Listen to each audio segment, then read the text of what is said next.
The story, chapter 3, Joseph, from slave to deputy Pharaoh. We know that in all things, God works for the good of those that love God. God appointed them to be saved in keeping with his purposes. Romans 8:28. Abraham, his son Isaac, and Isaac's son Jacob all listened to God and followed God. They were not perfect people, but they were chosen by God. Over the years, they had many hardships and challenges, but God stood by them, even in their toughest times. God had a great plan for his nation. God's presence and power were with his people every step of the way. The favorite son. When Abraham's grandson Jacob grew up, he had many sons, but Jacob loved one son more than all the others, his son Joseph. To show his love for Joseph, Jacob made him a special gift, a beautiful coat of many colors. This made Joseph's brothers very jealous. They didn't like their father playing favorites. "Listen to the dream I had," Joseph told his brothers one morning. "We were binding sheaves of grain when suddenly my sheaf stood straight up. Then your sheaves gathered around mine and bowed down to it." Joseph's brothers were annoyed at the story. "Are you saying that we will bow down to you someday?" The brothers grew even angrier. Then one day, Jacob sent Joseph out to visit his brothers who were in the fields tending the sheep. When they noticed Joseph coming, they saw a chance to get rid of the younger brother they hated so much. The brothers grabbed Joseph, ripped off his beautiful coat, and threw him into a dry well. Soon, a caravan of camels and merchants came by on its way to Egypt. "I've got an idea," said one of the brothers. "Let's sell Joseph to these men."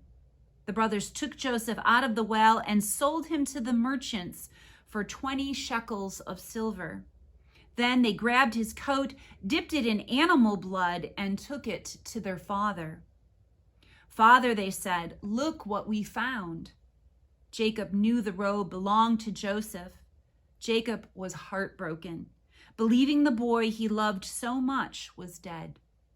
For many days, Jacob mourned and wept for his son. Joseph forgives his brothers. Inside a prison in Egypt, the morning was quiet and still. Prisoners silently shuffled in line for their breakfast. The guards guided them back to their cells, but Joseph, the one they called the dreamer, skipped breakfast to think about his family. He thought of his father Jacob and his brothers who had sold him as a slave.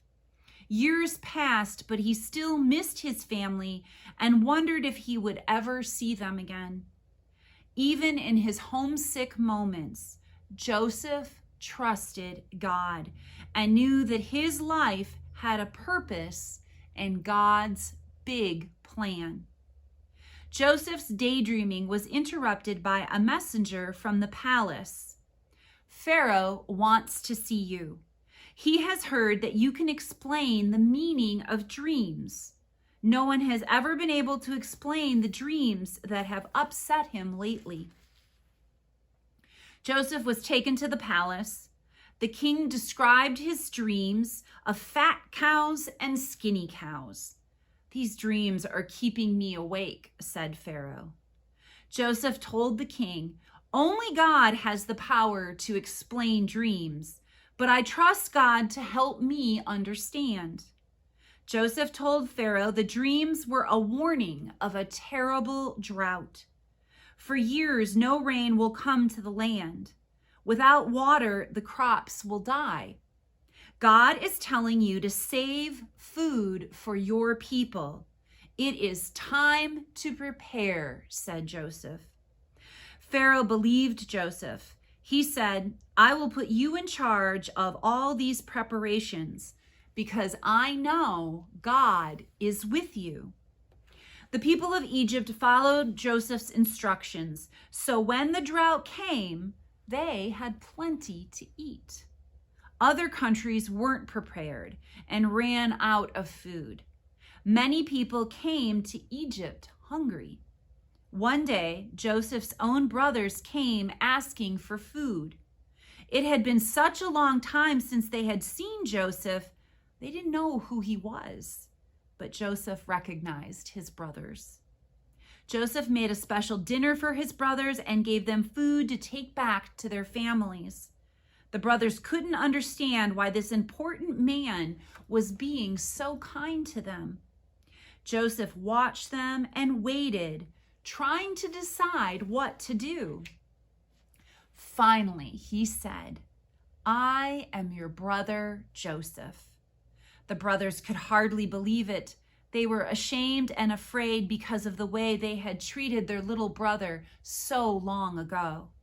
Joseph hugged his brothers. "Don't be mad at yourselves for what you did to me," he said. "Even though you meant to do something bad, God used your actions to do something good." Joseph always knew God was with him. Now his journey made sense. Soon the whole family gathered in Egypt. God did this good thing. Joseph and his family praised God for bringing them together again.